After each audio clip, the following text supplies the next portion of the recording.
Hello दोस्तों, आप सभी का हमारे इस यूट्यूब चैनल में स्वागत है। तो आज हम बात करने वाले हैं आरआरबी ग्रुप डी 2026 के बारे में। आप सभी को पता है कि आरआरबी ग्रुप डी 2026 की जो एग्ज़ामें हैं, वो 3 अगस्त से लेकर 31 अगस्त तक है। आप सभी को ये भी पता है कि जिसकी एग्ज़ाम 3 अगस्त, 4 अगस्त, 5 अगस्त और 6 अगस्त है, उसकी एग्ज़ाम सिटी भी आ चुकी है। तो हम बात करने वाले हैं इसी के बारे में।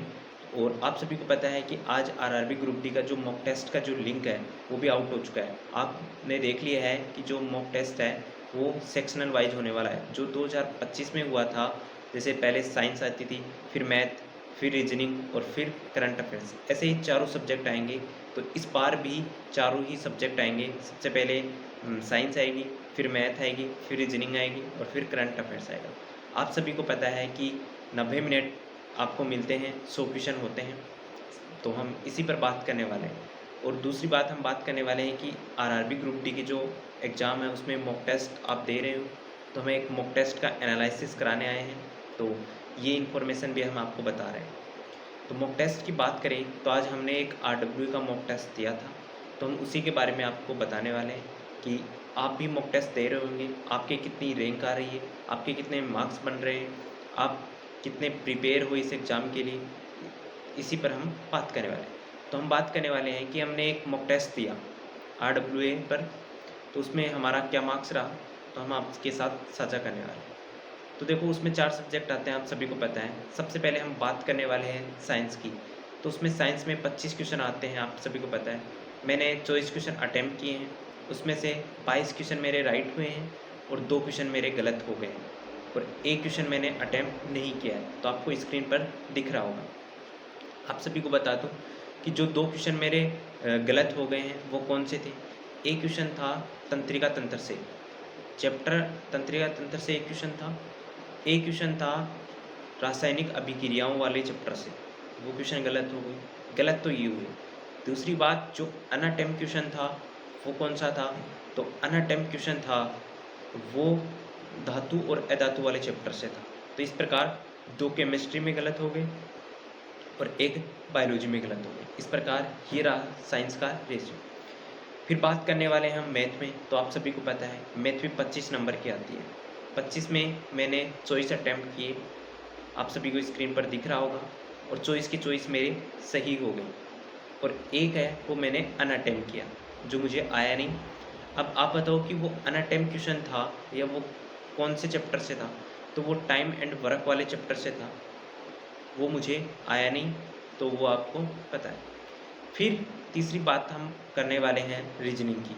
तो आप सभी को पता है रीजनिंग फ़िलहाल टाइम में ईजी आ रही है, पैटर्न ईजी फॉलो हो रहा है, तो उस हिसाब से मॉक में भी वैसा ही पैटर्न था। तो मैंने 30 के 30 अटैम्प्ट किए, मेरे 29 सही हुए, एक गलत हो गया। तो आप बताओ भैया, वो जो गलत था वो आपका कौन सा गलत हो गया, सिली मिस्टेक हुआ या फिर वैसे ही गलत हो गया। हालांकि वो सिली मिस्टेक नहीं था, वैसे ही गलत हो गया। वो क्वेश्चन था धारणा वाले चैप्टर से। धारणा वाला चैप्टर है वो या तो गलत होता है या फिर सही होता है। तो वो धारणा वाला चैप्टर है, वो क्वेश्चन गलत हो गया। ये रहा रीजनिंग का। फिर चौथा सब्जेक्ट हम बात करने वाले हैं करंट अफेयर्स की, जो आपको 20 नंबर की आती है। तो करंट अफेयर्स में मैंने 7 क्वेश्चन अटैम्प्ट किए हैं, उसमें से मेरे 5 क्वेश्चन सही हुए हैं और 2 क्वेश्चन मेरे गलत हो गए हैं, जो आप स्क्रीन पर देख रहे हो। करंट अफेयर्स की बात करें तो 2 क्वेश्चन गलत हो गए। अब हम इन सभी की बात करने वाले हैं। तो ओवरऑल मेरे मार्क्स कितने आए, तो आपको स्क्रीन पर दिख रहे होंगे। ओवरऑल मार्क्स मेरे 78 आए हैं 100 में से।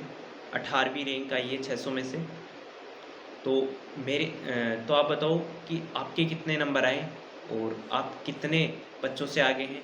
तो आपने मॉक टेस्ट लगाया होगा, क्या आपके भी 75 प्लस मार्क्स या 70 प्लस मार्क्स आ रहे हैं, तो आप एक सेफ जोन में। जिसके 70 से कम आ रहे हैं वो रिवीजन करो, और कम से कम 70 प्लस तो मार्क्स आने ही चाहिए, क्योंकि यहाँ अगर आपके 70 मार्क्स आ रहे हैं तो वहाँ भी लगभग आपके 70 मार्क्स ही आएंगे। जितने मार्क्स यहाँ मॉक टेस्ट में आते हैं, वहाँ जितने आप बढ़ा सकते हो ना उतने बढ़ा लो, क्योंकि जितने मार्क्स रुक जाते हैं 70 75, जिसके 70 आ रहे हैं उसके एग्ज़ाम में भी 70 72 75 इतने आते हैं। कोई एक दो स्टूडेंट होते हैं जिसके यहाँ 70 आते हैं, वहाँ 80 85 आ जाते हैं, या फिर यहाँ 70 आते हैं वहाँ 40 50 आ जाते हैं, ऐसा बहुत कम होता है। लेकिन जितना आप मॉक टेस्ट में जितने मार्क्स आ रहे हैं उतने ही आपके एग्ज़ाम में आएंगे। इससे कम या ज़्यादा 1-2 नंबर हो सकता है और ज़्यादा नहीं होंगे।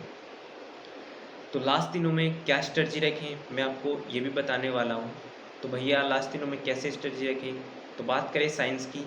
तो साइंस में आप अगर एनसीईआरटी पढ़ी है आपने तो आप एनसीईआरटी पढ़ो। अगर आपने नीरज सर से पढ़ा है तो नीरज सर और एनसीईआरटी दोनों फॉलो करो। मेरा मानना है नीरज सर और एनसीईआरटी दोनों फॉलो कीजिए। बात करें मैथ्स की, तो मैथ्स में आप एक प्रैक्टिस सेट रोज़ लगाइए और उसका एनालिसिस कीजिए। बस यही लास्ट दिनों में काफ़ी है, किसी मैराथन वूराथन में मत उलझिए। बात करें रीजनिंग की, रीजनिंग भी आप एक मॉक टेस्ट लगाइए, उसका एनालिसिस कीजिए। जैसा पैटर्न पिछली बार रहा था वैसा ही इस बार रहेगा, उसमें भी आप कोई टेंशन मत लीजिए।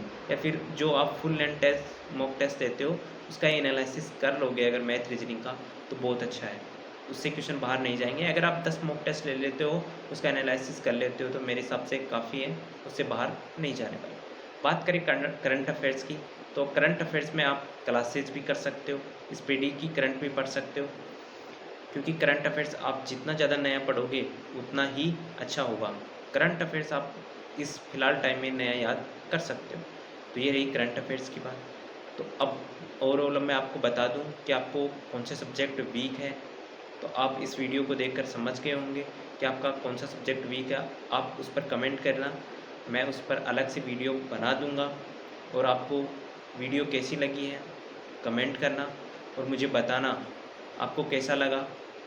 थैंक यू दोस्त, आपके कितने मार्क्स आ रहे हैं ये भी कमेंट करना। तो थैंक यू दोस्त, धन्यवाद।